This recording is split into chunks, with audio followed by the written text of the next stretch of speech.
Lady Lakes, and I'm back with another video. Okay, so in today's video, we're going to be talking about how to properly take care of your hair under protective styles. And this is a video that I've been wanting to make for a while, so I figured today would be a great time to make the video. So let's get right on into it. I wrote down a list so I can look back and, so I don't ramble too much on this video. I just want to get straight to the point.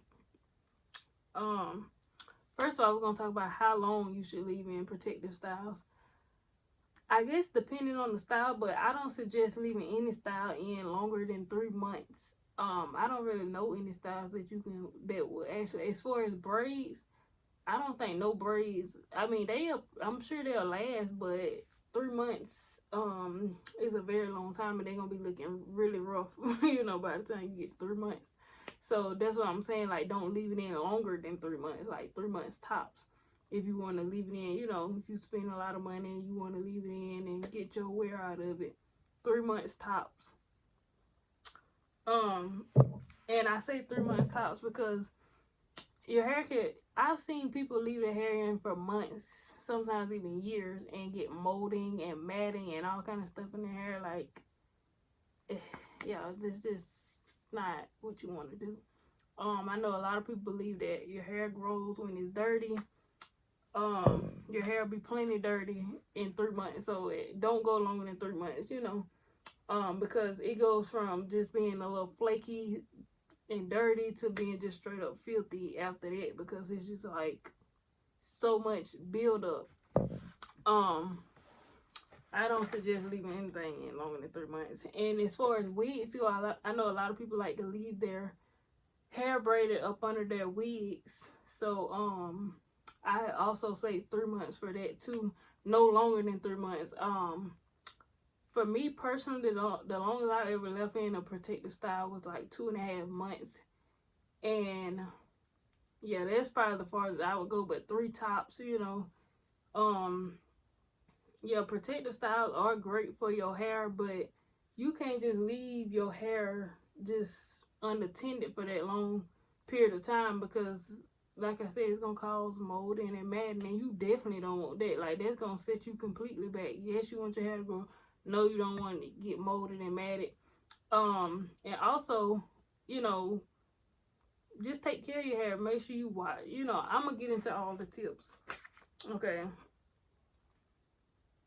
Okay, tip number 2. Don't leave in styles that are too tight. Well, don't get styles that are too tight. Like, if you get your hair braided or you getting it braided down for a wig or a sew-in, I braid my own hair, so I don't have that problem. But if you get somebody else to braid your hair, make sure that they don't braid your hair too tight, and tell them before you leave that it's, too tight, so they can fix it, because you don't want to have braids too tight, because that'll break your hair off as well. I mean, eventually it'll loosen up, as weeks or months go by, it'll loosen up, but it's not going to be healthy for those first few days, weeks, months, while it's just so tight, like, and it's uncomfortable. You want your hair to grow. You don't want to put a lot of tension on your scalp. Tip number 3, deep condition. Deep conditioning and hot oil treatments are essential to your hair growth and to your hair up under your protective styles. You can put you can actually oil your hair, while it's in a protective style. Like I take my wig off and I oil my hair every few days, and it stays good and moisturized. Yeah, so if you have braids, you just oil your scalp every couple of days, or as needed. If your hair is really dry, you're gonna want to put more oil on it, or oil it every day. But that is essential. And when you take down protective styles, before you get another protective style, you absolutely need to deep condition your hair. It is affordable deep conditioners out here. I got the Aussie. I used that one. That was the last one I used, but I have a lot of different brands, but Aussie has been the most affordable one that I found that worked really good. And I think it was like $3 or $4, and you should be able to get like 2 to 3 usages out of the bottle. So, well, depending on the length of your hair, but yeah, you could get, I would say, at least 2 usages out of that bottle. So definitely deep condition your hair. Deep conditioner, you don't have to buy a real expensive one. Just make sure you deep condition and let it sit in your hair. If you got like a blow dryer, you can put a shower cap on and you know, just let it sit on your hair for a while before going into your next protective style. And also, this wasn't one of the tips, but I definitely suggest take a break, maybe a week or two, at least a week between them, and just let your hair rest. And girl, let your natural hair out, let it flow, and show the world your beautiful natural hair. Okay. Last tip is to oil your scalp and take your hair down between, and this is what I mean by take your hair down in between is wigs. Okay, like if you want to go on a 2-3 month stretch of, you know, with the same cornrows and up under your wig, you still need to take the wig off. You cannot leave a wig on your head for 3 months straight. Like, that is really disgusting. Like, you need to take it down. And plus, you need to wash the wig, because that glue is not, I don't care what glue you use, it's not going to last for 3 months straight without lifting up at some point.